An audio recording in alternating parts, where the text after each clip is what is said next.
Hola, muy buenas noches y bienvenidos a un programa más de Mujeres sin Filtro. Para mí es un placer acompañarlos a través de las pantallas del canal Univalle TV. Le doy la bienvenida a mi compañera Sara Arboleda. Sí, muy buenas noches para usted y para todos nuestros televidentes que nos acompañan en una emisión más de este programa Mujeres sin Filtro. Hoy, como siempre, con un tema de actualidad, así que los invitamos para que desde ya se conecten a través de nuestras redes sociales, M Sin Filtro TV. Así que queremos que hagan parte de este programa porque hoy vamos a tratar algo que ha venido en aumento, no solamente en hombres y en mujeres, y es el acoso laboral, Sara. Un tema que es bastante polémico y que a veces, digamos, que queda ahí como un poco oculto por el temor, ¿no? Claro, Jessy, es que definitivamente ha sido un tema que viene en aumento. En Colombia, en el año 2018, cerramos con 2.005 casos de personas que habían denunciado ser víctimas de acoso. Pues la Organización Mundial de la Salud lo define como conductas agresivas y violentas en entornos laborales, pero va mucho más allá de lo que se genera en el entorno laboral y cómo afecta a las personas que son víctimas del acoso laboral. Pues de esta manera empezamos una emisión más de Mujeres sin Filtro.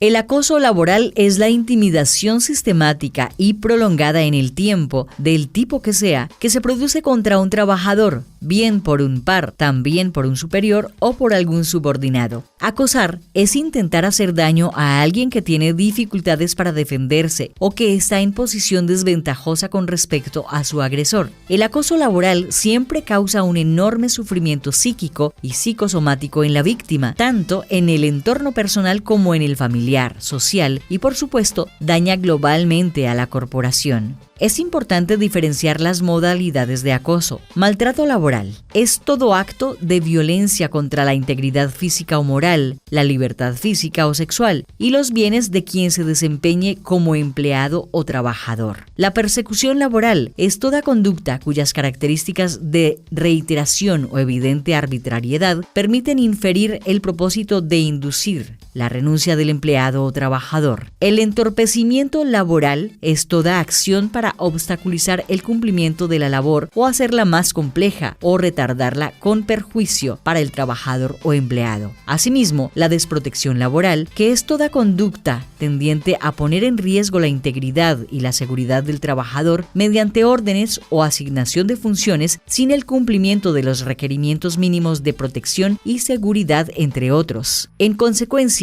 el acoso laboral es un fenómeno que crece más y más en nuestra sociedad. Por eso se hace imperativo abordarlo y entenderlo para poder prevenirlo.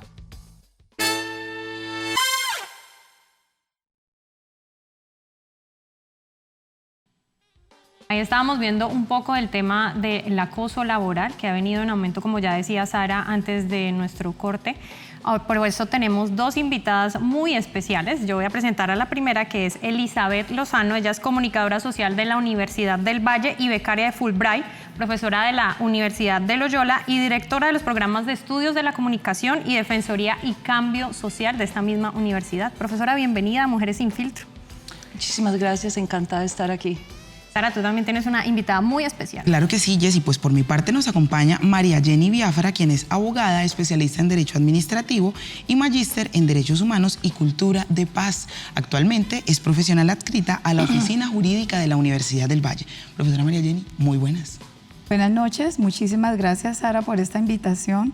Pues es un honor tener la oportunidad de hablar sobre estos temas que en realidad son de mucho tiempo atrás, pero solamente hace pocos años han salido a la luz pública y vale la pena resaltarlos y hablar sobre ello con lo que vivimos todo el tiempo. Pues entremos en materia y ya decíamos que, pues, que es algo que ha venido en aumento y que muchas veces, digamos, no se denuncia. Pero entonces vamos a decirle a nuestros televidentes y vamos a contextualizarlos, porque no solamente se habla de acoso a nivel sexual, profesora. Entonces, ¿qué podríamos definir como acoso laboral? Acoso laboral, primero, sucede en un entorno de trabajo, en un entorno laboral. Entonces es una conducta persistente, una conducta repetitiva, encaminada a dañar, a hostigar. Yo lo defino como una conducta que es abusiva, es abuso sobre un compañero de trabajo o en un entorno laboral sobre cualquiera de los miembros de una entidad o de una compañía. a eso se refiere pues el acoso laboral básicamente. Es una conducta repetitiva, es demostrable, que causa daño y está encaminada a deteriorar la persona y a minorarla, a sentirla poca, a sentirla menos. Profesora Elizabeth, desde el área de la comunicación, digamos en los estudios que usted ha desarrollado, ¿cuáles son los comportamientos más comunes del acoso laboral? Mira, muchas gracias por esa pregunta. Yo quería hacer un par de acotaciones con respecto a la comunicación. La primera es que el acoso laboral no está creciendo. Lo que ocurre es que se está visibilizando. Entonces, lo que ha habido es una transformación de la comunicación con respecto al acoso. El acoso, lo que es muy interesante y desde mi punto de vista como comunicación, es que para los seres humanos, aquello que nosotros no nombramos no existe. Entonces, lo que ha ocurrido es que hemos creado la nomenclatura a una situación que lleva fácilmente siglos, milenios. Lo que ha cambiado es que ha habido un crecimiento en términos de reconocimiento de los derechos de personas que antes no eran reconocidas como entes de derecho.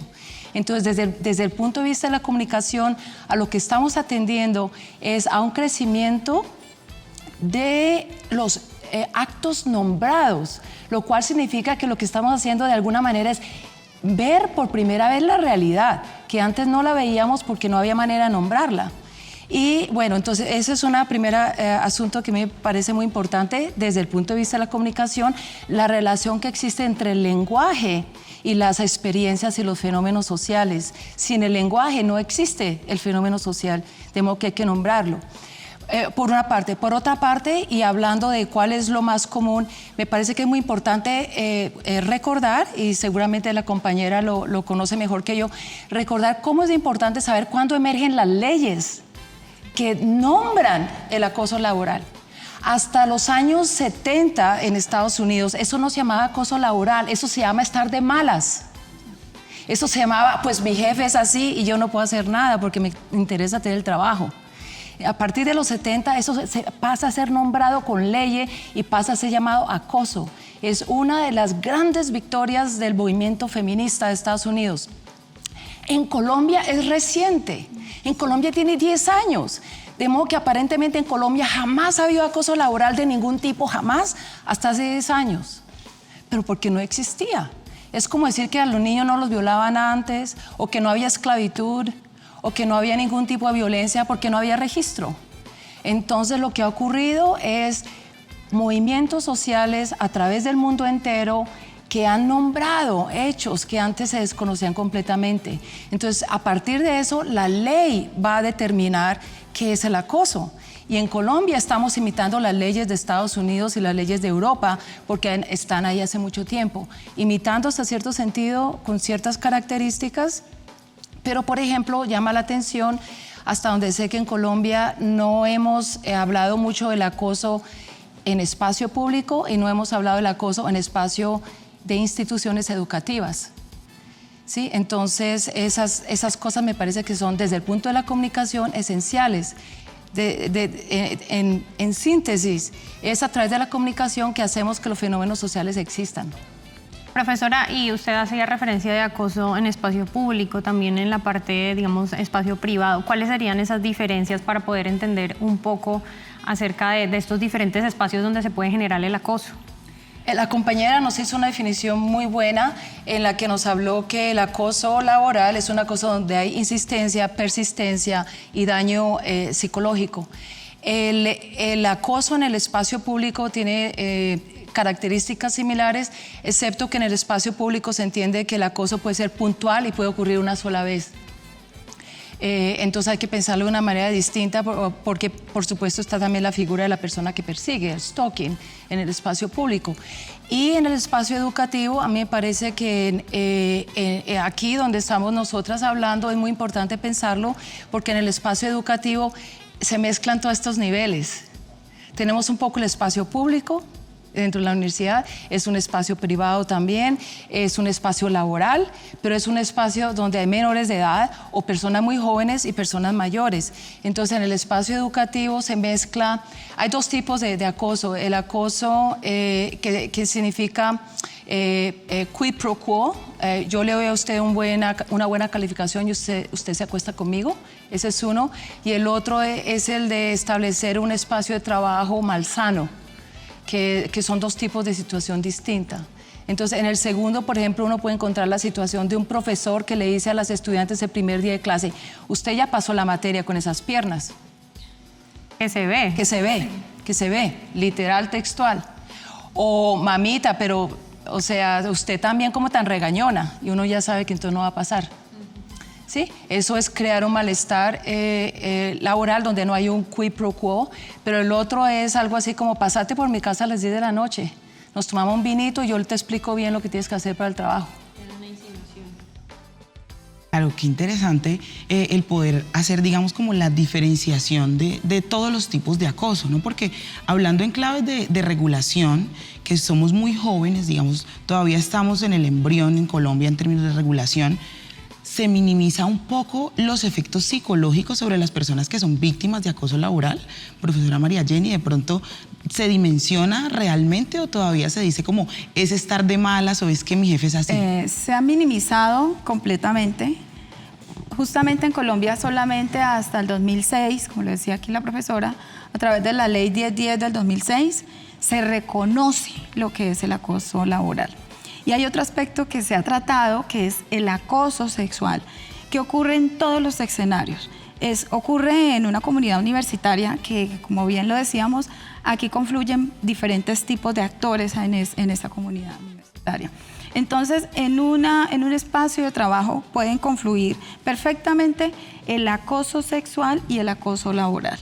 Entonces, en un espacio académico, obviamente, estaríamos hablando de acoso sexual, de bullying, de una cantidad de conductas que están encaminadas, que están dominadas por el abuso y están encaminadas a aminorar a las personas, a hacerlas sentir menos y a hacer esa demostración de poder, a ejercer ese poder desde muchos puntos de vista se puede ejercer ese poder.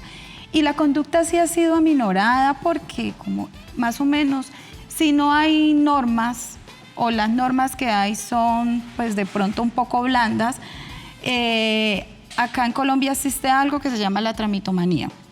Aparece la ley 1010 y ¿qué establece la ley? Solamente el juez laboral puede llegar a calificar esa conducta y a decir efectivamente, a pronunciarse de fondo y a decir efectivamente hay acoso laboral. Existen otra serie de mecanismos, está el Ministerio del Trabajo. En el ministerio uno puede ir y establecer una querella, el ministerio hace una investigación administrativa, pero ni siquiera ellos pueden pronunciarse de fondo. Ellos, aparte de hacer pues como unas revisiones, de estar mirando como unas conductas y hacer unos llamados a las empresas, pues como que no hay ahí nada que hacer. Solamente el juez laboral tiene la capacidad de calificar esa conducta como acoso. Entonces, pensemos en un empleado, un trabajador, que él tiene si lo está acosando su jefe, pues ahí existe una relación de superioridad y el primer cuestionamiento es, ¿lo hago? ¿Voy a perder mi trabajo? ¿En qué condición voy a quedar? Si me acosa un compañero de trabajo, ¿me voy a exponer? ¿Van a decir que soy débil? ¿Van a decir que por qué me dejo acosar? Entonces es una situación difícil y esa cifra que tú dices de denuncias, pues en realidad es muy alta, entre comillas, pero hay una cantidad de casos que se quedan, exacto, que no lo denuncian porque yo no tengo tiempo de irme hasta el juzgado, porque no tengo quien me asesore, porque tengo que hacerlo de pronto a través de un abogado, porque no tengo tiempo de ir al Ministerio de Trabajo, porque estas entidades tienen fama de que no son efectivas, porque voy a revictimizarme, porque tengo que llegar al juzgado, tengo que empezar a contar, de pronto ya va a haber alguien que ponga en duda qué es lo que estoy diciendo, entonces las personas lo van a pensar muchísimo y van a tratar de adecuarse y decir, no, pues me debo quedar aquí porque no lo puedo hacer y no tengo mecanismos para defenderme. Entonces, A Colombia llegó tardía, el reconocimiento llegó tardío y los mecanismos no son verdaderamente efectivos para que uno diga estoy siendo protegida como mujer, como empleada, como estudiante, en mi condición minoritaria, porque generalmente los acosos existen en personas que tienen una condición minoritaria frente al acosador, frente al victimario. Muchísimas gracias a la abogada María Jenny. Nosotros nos vamos al primer corte y más adelante vamos a estar hablando acerca de todo el tema de las leyes con respecto al acoso laboral, pero yo dejo una pregunta ahí para que la vayan pensando mientras estamos en el corte, y es, aparte de, digamos, de toda esta situación psicológica que sea, ¿qué otros aspectos negativos se puede generar a través del acoso laboral?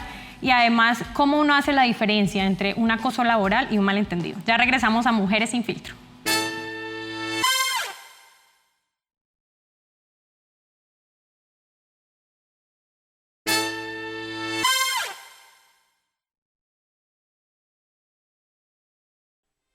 Continuamos en esta emisión de su programa Mujeres sin Filtro. Hoy, como siempre, tratando un tema de actualidad en nuestra sociedad. Y estamos muy pendientes, Jessica, porque las redes están a reventar. Definitivamente este es un tema que genera diferentes percepciones y opiniones en nuestros televidentes. Así que sigan muy conectados a través de nuestras redes sociales, M Sin Filtro TV. Antes de irnos al corte, Jessica, dejabas dos preguntas en punta, ambas complementarias, y que nuestras invitadas, pues tras cámaras, estábamos como dialogando al respecto, y es, uno, pues, ¿cuáles son esos otros aspectos negativos, Elizabeth, más directamente, que genera el acoso laboral? Aparte de los psicológicos, ¿cuáles son esos otros aspectos? Y María Jenny, para que lo vayamos pensando, ¿cómo diferenciar entonces? Porque se ve o se vive cotidianamente, no, es que por todo me regaña, me la tiene montada, me está acosando. Entonces, ¿cómo diferenciar los malos entendidos o la exigencia laboral del acoso? Entonces, empecemos contigo, Elizabeth. Sí, gracias por la pregunta. Pues aparte de, digamos, de los efectos psicológicos del acoso laboral, en cualquier forma que se presente, están los efectos intelectuales, ¿no? que es un poco diferente a los efectos psicológicos y que tienen que ver con la capacidad de producir intelectualmente a nivel que uno pudiera hacer en un ambiente que fuera diferente. Pero además de eso, a mí me parece que hay un problema social que es importante, que es un efecto colectivo, y es el efecto de repetir de alguna manera las mismas opresiones que las personas pueden vivir en otros lados. O sea, que el acoso laboral de alguna manera lo que recrea son opresiones y marginalizaciones que están y ocurren en otros niveles. Entonces, además de lo psicológico, hay un efecto social, y ese efecto social tiene que ver con las diferencias de poder y de alguna manera con afirmar que esas diferencias de poder son normales o que el poder abusivo es normal. Entonces yo creo que hay un efecto social en el que se repiten cosas que han ocurrido en otros lados. Lo que quiero decir es que el acoso laboral de alguna manera es una manifestación de violencias que ocurren en otros lados. Y es una de las razones por las cuales a veces es difícil para alguien joven o alguien que no conozca o alguien que viene de un contexto abusivo, que es una gran mayoría de personas en el contexto colombiano, reconocer el acoso, porque el acoso puede parecer algo familiar, algo que uno ha vivido en otros lados. Entonces, el acoso familiar puede repetir y reforzar condiciones de opresión generales. Y eso significa que lo que estamos haciendo es mantener un tejido social enfermo, contribuir a un tejido social enfermo. Precisamente para identificar el tema del acoso laboral, abogada Jenny, hablábamos de esas conductas que se generan y que hay que identificar para poder diferenciar entre un verdadero acoso y de pronto un malentendido. ¿Cuáles serían? Sí, el acoso, pues se tiene que es una conducta que debe ser repetitiva. Y hay conductas que pueden parecer acoso, pero no son acoso. Por lo menos a esa capacidad que tiene el jefe de disciplinar, yo no la puedo decir es que me está acosando mi jefe porque me está llamando la atención o porque está desempeñando su rol. La asignación de trabajo no la puedo considerar como un acoso. Puede existir una línea muy delgada, pero para determinar que hay un acoso, pues tiene que ser una conducta que sea agresiva, que haya un comportamiento diferenciador. Quiere decir esto, no todas las personas nos tratan por igual. Sí hay ciertos beneficios que son para los empleados y se lo dan a mis compañeros, pero cada vez que yo pido me dicen, no, mira, es que no hay recursos, es que contigo no se puede, y esa situación es repetitiva. Puede que un día me digan, no se te puede conceder esto, y yo lo acepte y diga, no, pues puede ser que estoy de malas, pero si lo pasa al siguiente año, el siguiente periodo, entonces uno dice, no, la situación es repetitiva, porque efectivamente si no hay recursos, pues tiene que mirarse para que haya un trato equitativo.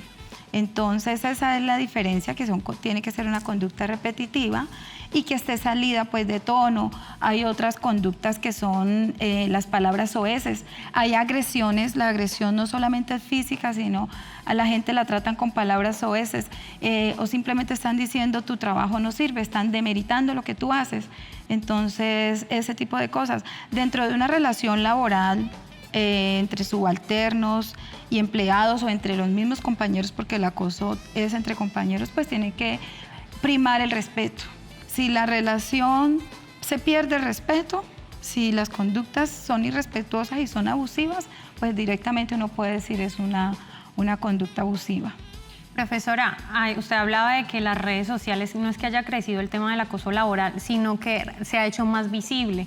El tema de las redes sociales ha sido muy importante y en el 2017 se generó un movimiento que era numeral to me. Numeral Me Too. Y es todo este tema donde las mujeres empezaron a expresarse, a hacer las denuncias públicas de todo esto. ¿Cómo han sido las redes sociales un papel fundamental para poder hacer visible todo el tema del acoso?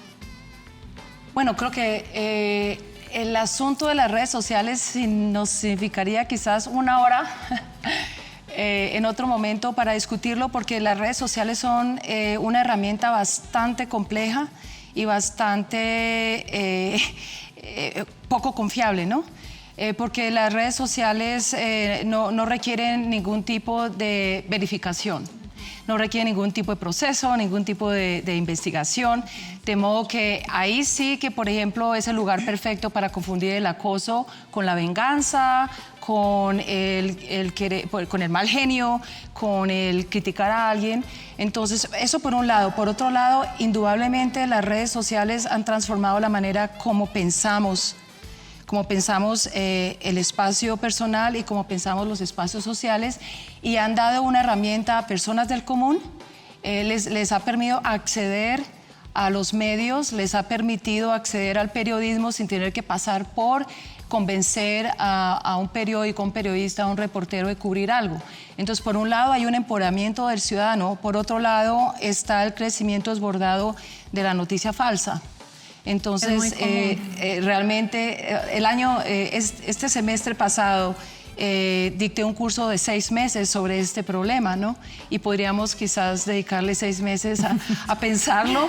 De alguna manera uno le da la bienvenida, pero le da la bienvenida a esto con un cierto recelo.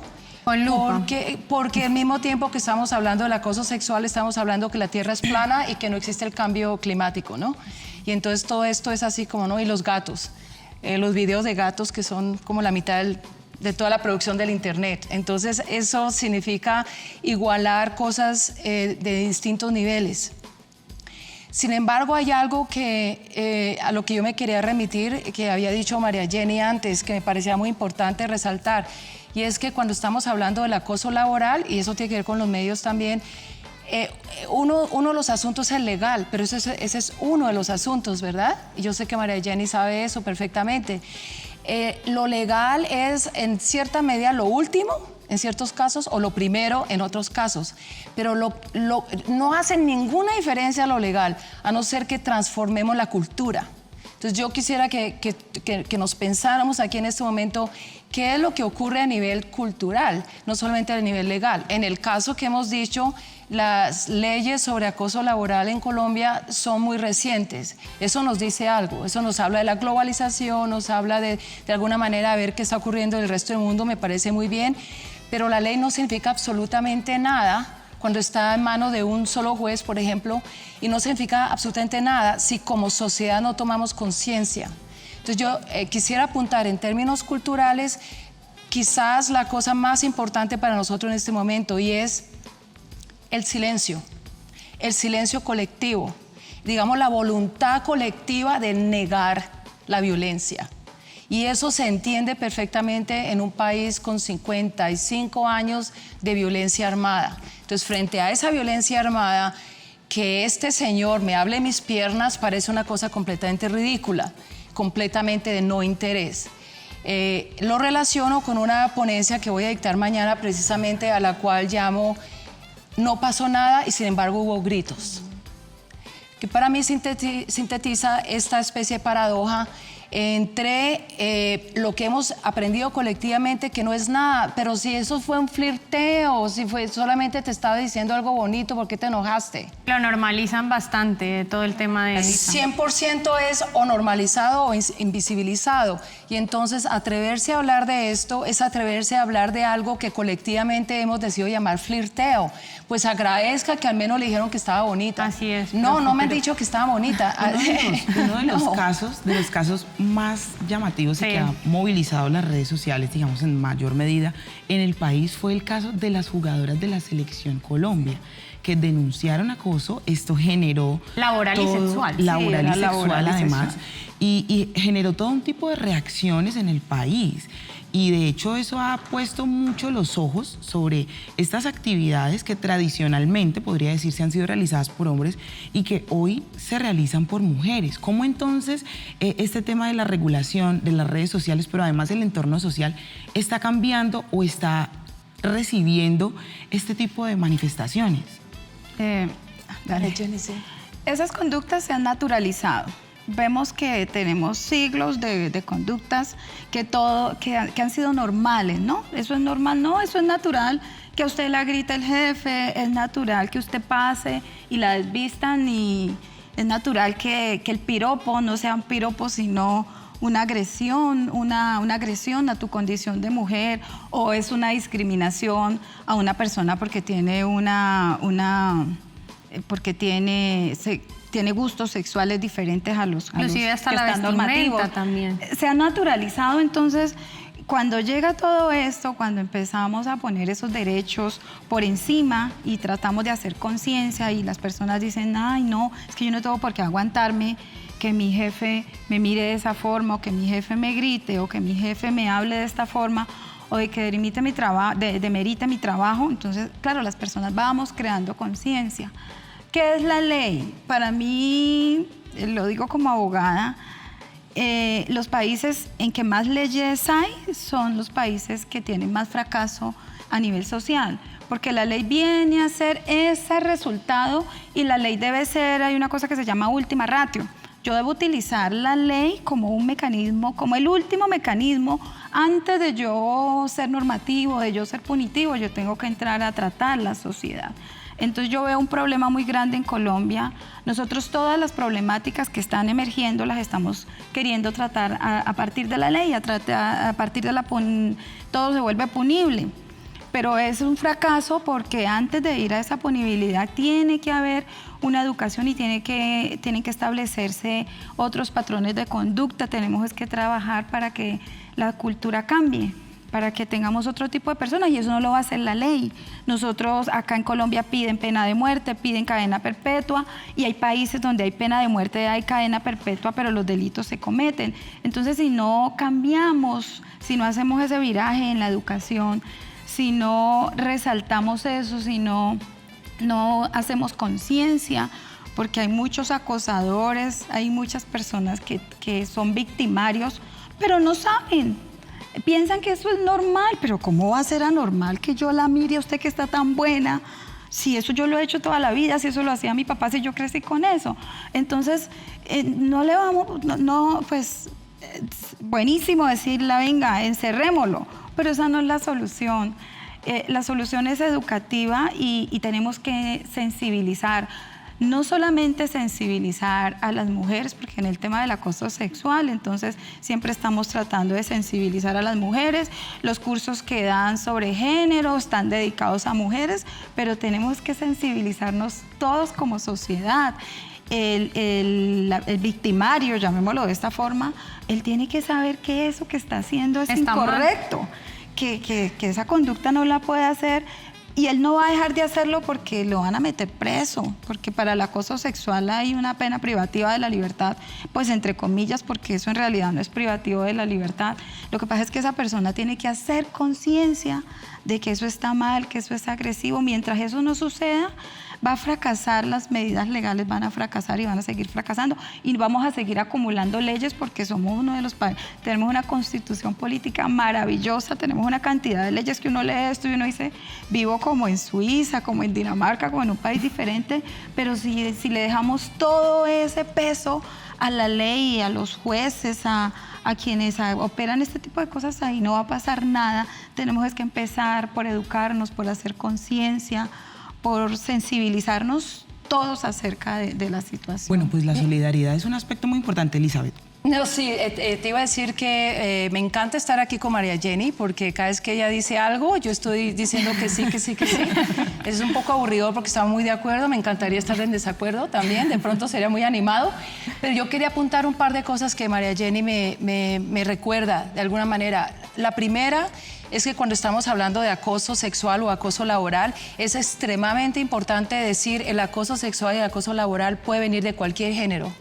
Puede venir de cualquier orientación sexual, puede venir de cualquier etnia, de cualquier raza, de cualquier nivel de capacidad física. Entonces, no es solamente una situación, es una situación de poder. Y porque es una situación de poder, nos recuerda que es una situación interseccional. O sea, no se trata solamente de una situación de género, se trata de la intersección de género, raza, etnia, educación, poder, lugar estratégico, jerarquía, hasta pasado o contexto religioso. Es una cantidad de cosas que hay que tener en cuenta. Y de nuevo puede ocurrir perfectamente el acoso sexual o el acoso laboral de una jefe mujer a un subalterno masculino, perfectamente. Y de hecho yo lo he visto. Yo conocí una profesora que acosaba laboral sexualmente a los estudiantes gay, ¿no? Hombres gay, y los perseguía, ¿no? Bullying, horrible. O sea, y la vulnerabilidad de una persona de orientación sexual no heterosexual es muy complicada también. Entonces, esa era una cosa que me parece que es esencial tenerlo en consideración cuando estamos hablando de estos temas. Y por otra parte, entender la interseccionalidad y entender las relaciones de poder es clave para tratar de transformar estas relaciones sociales. Por otra parte, y es lo último que decía María Jenny, que parecía muy importante, es que tenemos una visión de justicia que es punitiva. Creo que es muy importante recordarles a los televidentes que hay muchas visiones de justicia. La punitiva es solo una. Está la justicia restaurativa, está la justicia transformadora. Y ese tipo de justicias, su objetivo es la sanación y no el castigo ni la venganza. Y yo creo, efectivamente creo que hay muchísimas circunstancias en las que, no sé si esto sea políticamente correcto decirlo, pero yo creo que hay muchísimas circunstancias en las que una persona que exhibe comportamientos abusivos o de acoso es una persona con la que vale la pena hablar y no solamente sancionar. Y de hecho yo les puedo dar ejemplos de situaciones así en mi vida, en las que yo me he sentado. De hecho, hace unos 8 años me senté con alguien que me violó. Impactante. Vamos ahí después de este corte, Sara, vamos sí, a muy continuar con los casos. Porque hará parte de las reflexiones que haremos en nuestros próximos bloques, y es: ¿ustedes han sido víctimas de acoso en sus entornos laborales o en otros entornos? Eso hará parte también de lo que nos interesa revelar hoy en nuestro programa Mujeres sin Filtro, porque definitivamente este es un programa que toca fibras muy sensibles de la sociedad, sobre todo porque no sabemos identificarlo.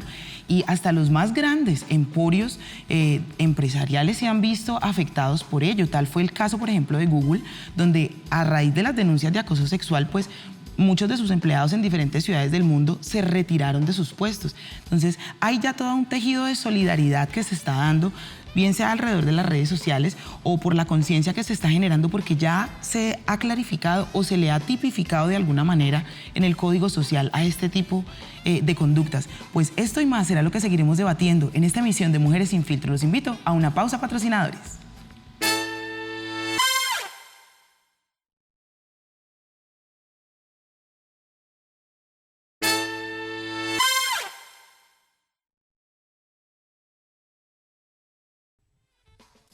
Gracias por continuar con nosotros en Mujeres sin Filtro. Los invitamos para que también hagan parte del programa y nos hablen acerca de si han sufrido acoso laboral a través de nuestras redes sociales como @msinfiltrotv. Antes del corte a patrocinadores hablábamos del caso de Google, donde se generó todo un tema de solidaridad. Abogada, hablemos de esto. Ya, digamos, se ha empezado a cambiar todo el tema de la situación de sociedad, como solidaridad, como todo este apoyo que estamos dando frente a estos casos. Ha cambiado en el sentido en que pues, se ha hecho visible, digamos que hay una intención del gobierno nacional porque desarrolló una ley, porque se habla de esto. Entonces el Ministerio de Trabajo tiene una parte importante allí.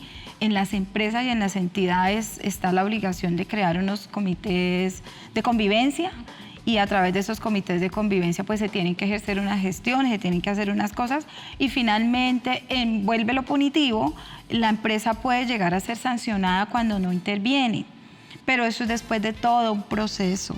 Digamos que sí, ahí vamos avanzando un poquito, pero se ha cambiado y esto que estamos haciendo, esto es sensibilización y esto es socialización de una situación que es grave porque las afectaciones en la salud, en el entorno familiar son graves. Hay personas que renuncian a su trabajo o ha habido casos inclusive de suicidios, porque hay personas que no tienen esa fortaleza para soportar el bullying o el matoneo o la montada y simplemente escapan de otra forma. Entonces sí es una situación de cuidado que yo creo que a futuro tiene que ser atendida de una mejor manera.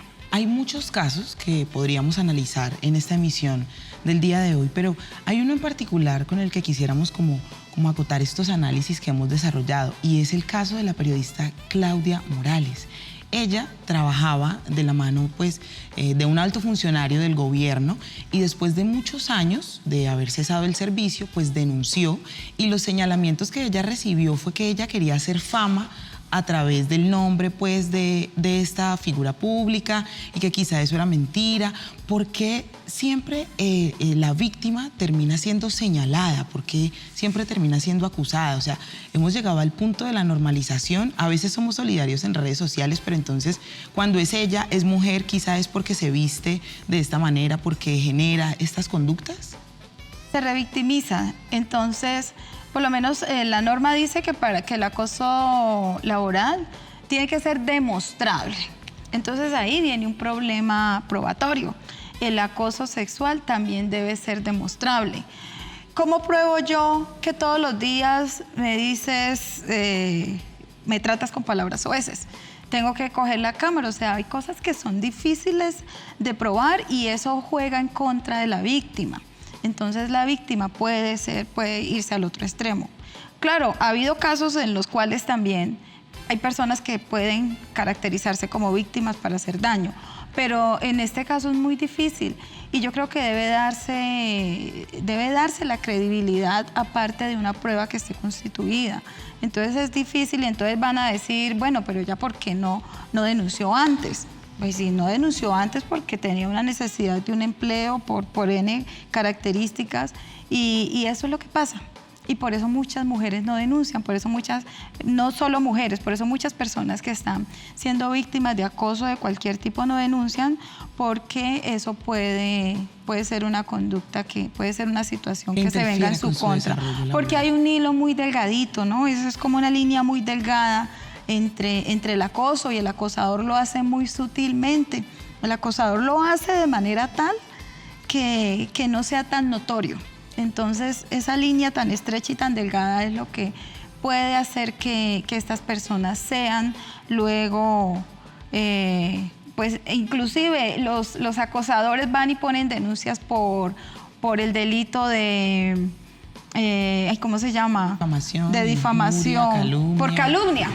Entonces, si yo no tengo una prueba y denuncio en redes, y yo no denuncio sin una prueba fuerte, entonces va y me denuncia por, por calumnia, y efectivamente el juez... Y se cambian los papeles. El juez me hace un proceso por calumnia porque yo estoy haciendo una denuncia de la cual no tengo prueba. Esa es la característica de este tipo de conductas que necesariamente no dejan huella. No dejan huella física, pero sí dejan una huella en la persona muy fuerte. Y aparte de eso, volviéndolo de nuevo al espacio cultural y el espacio social, creo que hay que recordar un par de cosas. Hay que recordar que el concepto de derechos para las mujeres es reciente. Hay que recordar que el concepto de derechos para personas no blancas es reciente. Hay que recordar que el concepto de derecho para personas indígenas es reciente. ¿Qué quiere decir eso? Que hasta hace muy poco la única persona con derechos era masculina, blanca y colonizadora. ¿Qué quiere decir eso? Quiere decir que solamente hace muy poco que hemos comenzado en el inconsciente colectivo a cambiar nuestra visión de lo que es ser un ser humano. ¿Qué quiere decir eso también? Que esto no es nada reciente. Llevamos, digamos, 500 años imaginándonos que los indígenas son salvajes, que las mujeres son una especie de centro de tentación y seducción hacia los hombres y que los hombres blancos tienen el deber de civilizar al resto del mundo. Esas concepciones de los seres humanos no se cambian en un siglo, necesitan más. Y definitivamente no se cambian en 10 años. Entonces, cuando tú dices, ¿y por qué se victimiza a la víctima? Es facilísimo, porque es que se espera que la víctima mienta. Se espera que la víctima no sea razonable. Se espera que la víctima sea una especie de conjunto de pasiones, porque llevamos más o menos 5.000 años imaginándonos a las mujeres de esa manera. Eso no es nada nuevo. Eso no es nada nuevo. Y eso no se cambia con una legislación. Para eso hay que hacer un gran trabajo de socialización y de transformación. Entonces, y obviamente no es solo en Colombia. Cuando en Estados Unidos se aprobó al juez de la Suprema Corte de Justicia, Kavanaugh, que tenía varias personas, particularmente una persona que tenía evidencia de que él la había acosado sexualmente y que la había severamente traumatizado durante décadas, no fue sino decir que ella, para qué ella había esperado y que este hombre era un hombre muy bueno y que no se merecía ese tratamiento. Esa misma, es un guión. Usted ve ese mismo guión repetido una y otra vez y otra vez. ¿Y por qué se repite ese guión? Porque de alguna manera nos hace sentido colectivamente que ella haga chisme, que ella mienta, que ella haga intriga, porque eso es un guión muy viejo. Eso lleva muchísimo tiempo. Consultemos cualquier telenovela colombiana, digamos, del último año para verificar este concepto. Profesora, y precisamente para no repetir ese guión del que usted hace referencia, pues le preguntamos a la abogada María Jenny el tema de cuando una persona cree que está sufriendo de acoso laboral dentro de la organización, ¿a dónde puede recurrir? ¿Cómo es ese procedimiento para poder, digamos, a qué instancia se pueda generar algo y qué sanción puede generar la empresa a esa persona si se determina que realmente está haciendo acoso laboral? Bueno, primero hay que hacer la claridad que las empresas no tienen capacidad para hacer sanciones. En las empresas está la obligación de que existan unos comités de convivencia. Esa es como la primera instancia, denunciar ante el comité de convivencia, pero eso es como un medio para acercar, para tratar de disuadir, para tratar de tomar medidas para que esa conducta se suspenda.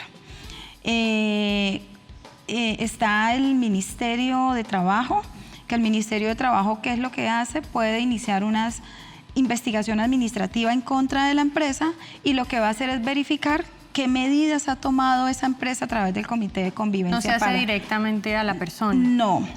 No se hace así. Y pues no tiene mucha efectividad. Inclusive el comité de convivencia no puede llegar y pronunciarse de fondo y decir, sí, María Jenny, usted fue acosada por fulanito de tal. No hay esa capacidad. Ni siquiera el Ministerio de Trabajo. El único que está en capacidad de pronunciarse de fondo y decir en el proceso de fulanito de tal contra fulanito de tal hubo un acoso es el juez laboral. ¿Eso cuánto puede durar más o menos? Ese lapso hasta el reconocimiento de que hubo un acoso. Pues es bastante complejo, podríamos hablar de 1 año y medio, 2 años. Por eso no se hace, quizás. Claro, por eso no se hace, porque además de eso tienes que pedir permiso en tu trabajo para ir al juzgado. Tienes que decirle a tu jefe en el evento de que él sea el acosador, deme permiso que es que tengo que ir al juzgado porque tengo que aportar unos documentos. Entonces eso termina revictimizando.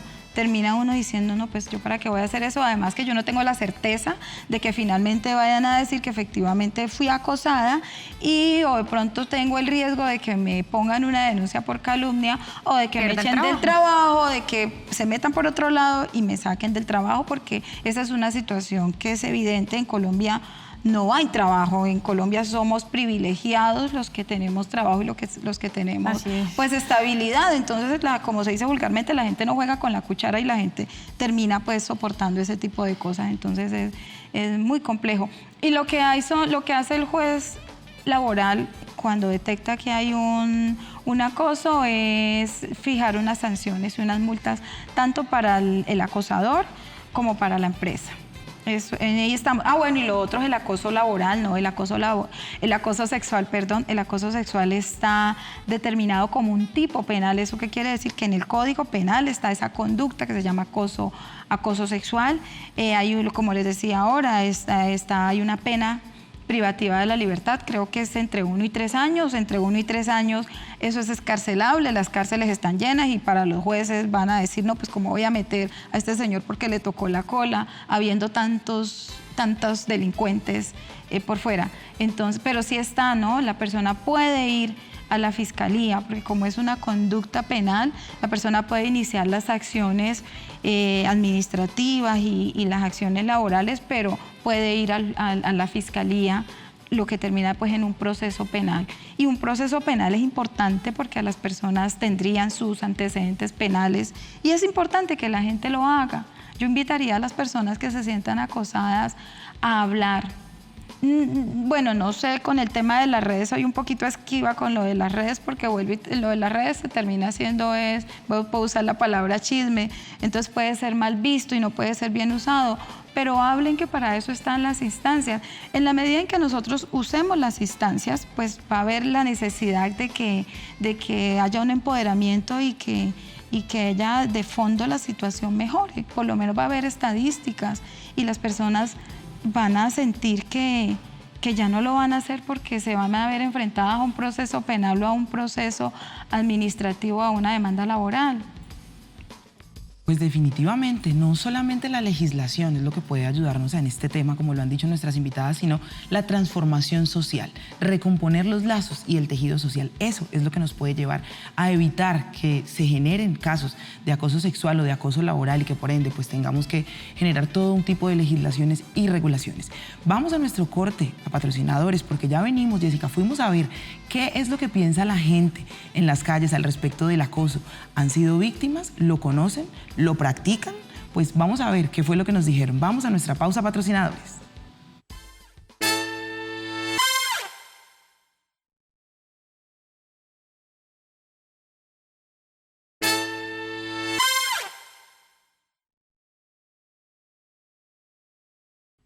Gracias por continuar con nosotros en Mujeres Sin Filtro. Aquí estábamos debatiendo tras de cámaras todo el tema del acoso laboral, las consecuencias, ejemplos y todo lo que han vivido también nuestras invitadas. Pero por eso quiero invitarlos a ustedes, nuestros televidentes, a que conozcamos las opiniones acerca del acoso laboral. Nosotros salimos a las calles de la ciudad.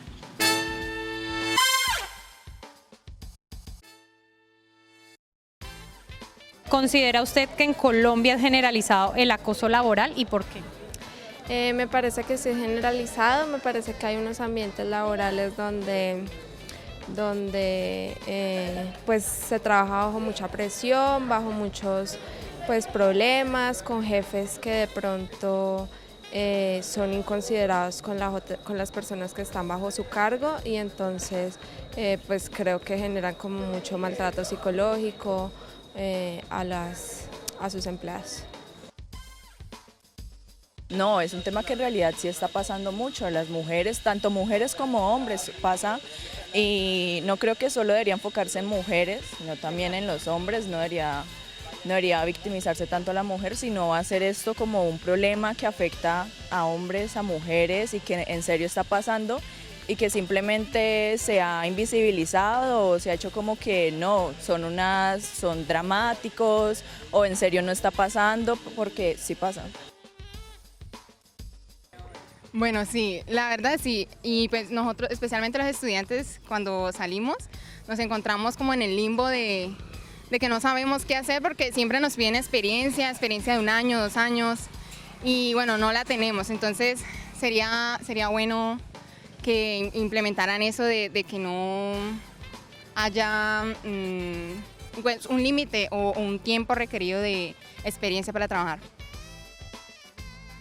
Yo creo que hay una tendencia del acoso hacia las mujeres, no sé. No creo que las mujeres vayan a ponerse a perder tiempo tirándole, no sé, comentarios obscenos o ese tipo de cosas a hombres, porque ¿para qué? Entonces sí creo que hay una tendencia de los hombres hacia las mujeres.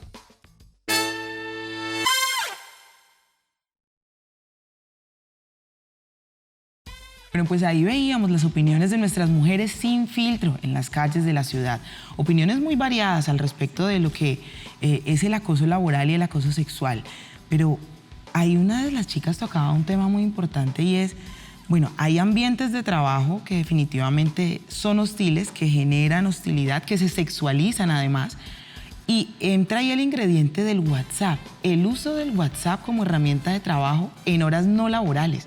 ¿Eso está tipificado como acoso también? ¿Podría entrar dentro de una causal de acoso? Sí, yo lo considero como un acoso. Primero, bueno, hay personas que tienen unos cargos que tienen que estar en una disponibilidad completa, que inclusive les dan teléfono y les dan una serie de herramientas porque la necesidad de su cargo lo amerita. Pero en la mayoría de los casos, el celular es mío. Inclusive yo no estoy obligada a compartir mi celular, porque es que mi celular yo lo puedo usar simplemente para uso personal. Las redes nos han invadido. Ahora ya las formas de notificación que se usaban regularmente han cambiado. Las únicas comunicaciones formales ya no son la carta, la comunicación es ahora. Ya nosotros tenemos que saber que nos llega el trabajo de diferentes formas, los correos electrónicos, la mayoría de las entidades, empresas tienen sus correos institucionales, entonces te llega el trabajo por el correo institucional, te llega el trabajo de muchas formas, pero hay un límite, ¿no? El tema de las redes sociales lo que hacen es una invasión a la privacidad.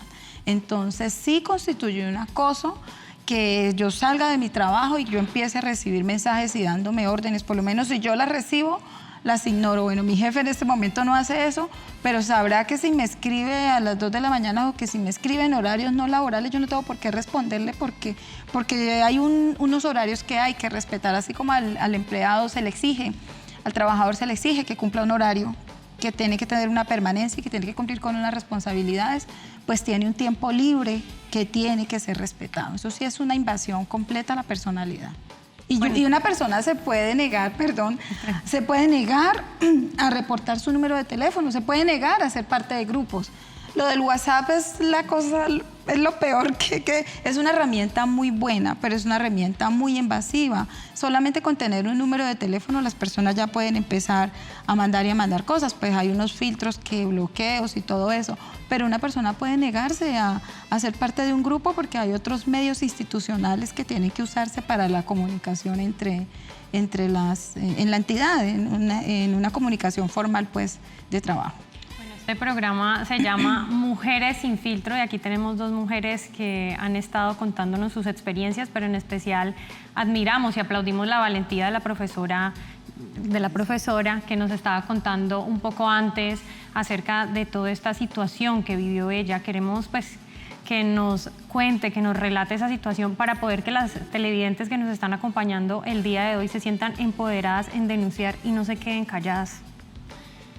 Bueno, primero, si me permites, yo quería comentar un poco sobre el WhatsApp, que me parece un fenómeno muy interesante, porque lo que me están comentando yo no lo conozco. El WhatsApp no se usa en Estados Unidos. Nota interesante. Y yo soy profesora universitaria, eso es todo mi espacio laboral. Yo en 25 años que llevo de profesora, nunca nadie me ha escrito por el teléfono. En ninguna circunstancia. Entonces, un poco solamente manifestando la sorpresa de las distintas maneras en que se usan los medios. Ninguna persona de la universidad, bajo ninguna circunstancia, jamás me va a mandar un texto telefónico, exclusivamente el correo. sería una cosa de mucha urgencia y creo que lo digo solamente para compartir cómo son de distintas las convenciones y cómo es de importante algo tan elemental como cómo usamos las redes sociales. Pues hay una gran variedad, ¿no? Yo jamás he usado el WhatsApp de esa manera, solamente para decir eso. Gracias por la pregunta. Afortunada o desafortunadamente, mis experiencias de acoso sexual son múltiples. Y es una de las razones por las cuales cuando yo hablo de estos temas me gusta hablar en términos de yo y de mi experiencia, sencillamente porque yo sé que es muy difícil hacerlo y que es muy importante para mis estudiantes y mis colegas escuchar la viva voz de alguien. El caso que yo comentaba así muy de pasada es quizás el caso más benigno. El caso menos benigno, bueno, ha habido varios poco benignos, pero quizás el menos benigno ocurrió cuando yo tenía 4 años. Obviamente no tenía ni voz, ni control, ni opciones. Ese posiblemente me marcó toda la vida, ¿no? Pero precisamente porque soy alguien que ha optado por el estudio de la no violencia y de la paz y de la justicia transformadora y sanadora, siempre estoy pensando las maneras como estas cosas se pueden transformar de manera que vamos allá de satanizar al otro y que al menos desde mi punto de vista me permito pensar lo que permite que el otro haga algo así, ¿no?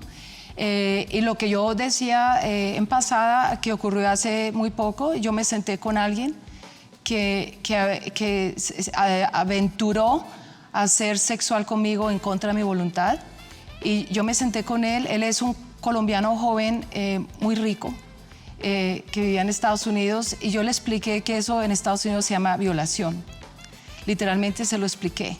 Y yo creo que tú estás acostumbrado a hacer exactamente lo que quieres con quien quieras. Esto se llama violación. Esto tiene cárcel. Y en Canadá es peor. Las definiciones de violación cambian mucho de país a país, ¿no? En Canadá hay violación si ella o él no dijo sí.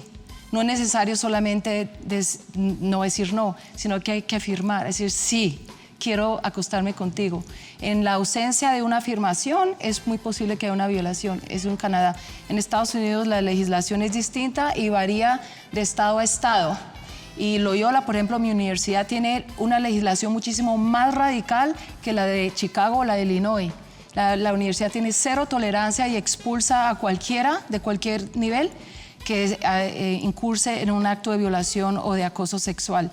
Y las definiciones son muy importantes porque en la India, en Francia, en Canadá, en Colombia, se definen de manera muy distinta.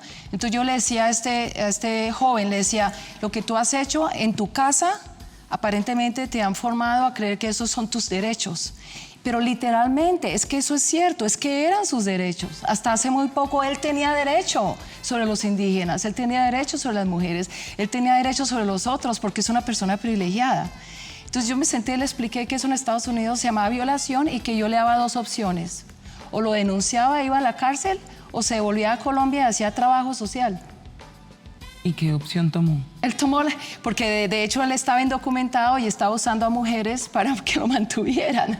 El tipo es rico, vive en Colombia indocumentado y vive mujeres porque es muy bonito, ¿sí?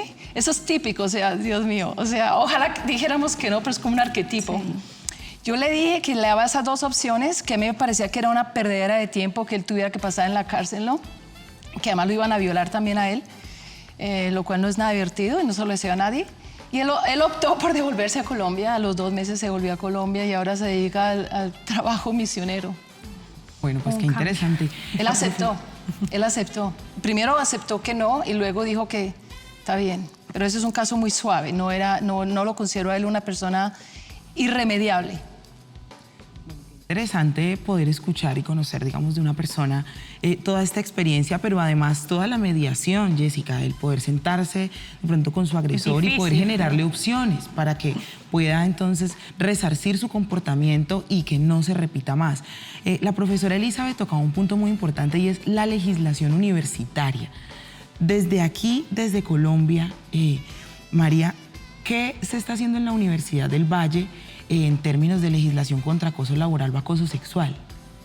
Las universidades todas en Colombia están trabajando. Voy a hablar del caso Universidad del Valle porque justamente, pues ya les conté, trabajo en la oficina jurídica y estamos trabajando.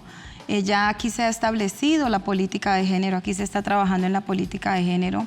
Pues es algo muy grande y es algo que no se puede decir, yo la voy a construir en 6 meses. Se han venido haciendo una serie de actividades, una serie de labores y nos han llevado a... Estamos en la construcción y en la modificación, vimos la necesidad de modificar las normas y se está trabajando en eso. Desde el Consejo Superior hay un apoyo porque es una necesidad sentida y les puedo contar que se está trabajando en eso, se está trabajando en actualizar la normatividad y básicamente en la sensibilización, porque bueno, yo insisto, como abogada, ¿no? Ese es un pensamiento que no es tanto de abogada, yo insisto en que no es desde la norma. Entonces sí se está trabajando en la construcción de la norma, en la implementación de algunas cosas que son importantes, pero se está trabajando también en la sensibilización de toda la comunidad universitaria, porque como les decía, aquí hay varios actores, aquí tenemos trabajadores, empleados, estudiantes, hay muchas personas, aquí hay externos y es trabajar por toda la comunidad, pero sí se está haciendo y se está haciendo un trabajo muy bonito, donde no nos estamos quedando atrás. Que es importante realizar esa transformación social y hacer una educación desde el hogar. Por eso, profesora Elizabeth, quiero que nos comparta, ya llegando a la parte final de nuestro programa, ese mensaje, esa reflexión final de manera muy corta, pero también concisa y que llegue a nuestros televidentes. ¿Cuál sería? Me parece que todas las instituciones sociales deben ponerse a trabajar en la sensibilización y la socialización y la transformación de mitos y tabús que hemos heredado de manera inconsciente casi desde un pasado muy específico. Me refiero, esto hay que trabajarlo a nivel de la familia, hay que trabajarlo en las escuelas con los niños, hay que trabajarlo en las instancias universitarias, hay que trabajarlo en las iglesias. Las iglesias tienen muchísimo poder, pero desafortunadamente las iglesias son parte muy activa de ciertas nociones de la mujer, por ejemplo, pasiva, de la mujer que debe aceptar, del hombre que tiene ciertos derechos sobre las mujeres. Recordemos, por ejemplo, que hasta hace muy poco se consideraba que un esposo no podía violar a su esposa. Se consideraba eso un hecho contra natura. ¿Por qué se considera eso imposible? Porque hay una tradición bíblica de posesión de la mujer, de conocimiento y posesión de la mujer, de manera que el hombre marido tiene una propiedad. Entonces, aunque no lo creamos ya de manera racional, todavía tenemos esa concepción. Yo creo que muchos, de hecho, se están preguntando en este momento que yo digo eso, ¿cómo así? ¿Cómo puede un esposo violar a su esposa? Por supuesto, si ella no quiere, y ella dice, no, mi amor, hoy no, y él dice, ¿a mí qué me importa? Eso se llama violación. Y eso es violación peor que otras violaciones. Bueno, entonces al nivel de la iglesia, de la escuela, de la familia, de los medios, y eso significaría otro programa para nosotros, estudiar la manera como los medios confunden la violencia con el sexo y el sexo con la violencia. O sea, digamos un poco el placer de pegarle a alguien, ¿no? El placer de humillar a alguien. Que en la tradición de Hollywood, y no solamente de México o de Colombia, entendemos como algo sexy. Y yo creo que está bien, en el espacio de la intimidad, con consentimiento, podemos usar eso, pero no sin consentimiento. Y finalmente, creo que para todos nosotros yo pondría una tarea. ¿Qué quiere decir consentir? Yo te aseguro que la mayor parte de nosotros no tiene idea qué quiere decir consentir. Consentir no quiere decir que me invitaste a almorzar y ahora tienes derecho a mi cuerpo. Eso no es consentimiento. Yo puedo decir no, así haya comenzado a desnudarme. Puedo cambiar de idea. Yo no tengo absolutamente ningún deber, no he firmado ningún contrato. Mi cuerpo es mi cuerpo. No le pertenece a nadie más. Y de hecho el placer debería estar en compartir la intimidad y el placer de dos cuerpos que han consentido. Perfecto, muchísimas gracias por esas experiencias que nos cuentan, a ustedes por haber participado en Mujeres Sin Filtro. Muchísimas gracias de verdad. Sara, nos despedimos por hoy, pero no se les olvide que las citas son los martes a las 9 de la noche. Sí, Jessica, pues definitivamente una emisión más de este programa con un tema muy interesante, reflexiones muy importantes las que han dejado el día de hoy nuestras invitadas para nosotros. Y pues la invitación más importante es a que cada uno desde su parte aporte a la reconstrucción del tejido social. Tenemos que dejar de hablar de cosas que pasan y aplicar más hacia la prevención. Gracias a ustedes por cumplir siempre la cita con nosotros los martes a las 9 de la noche. Nos vemos aquí en su programa Mujeres sin Filtro.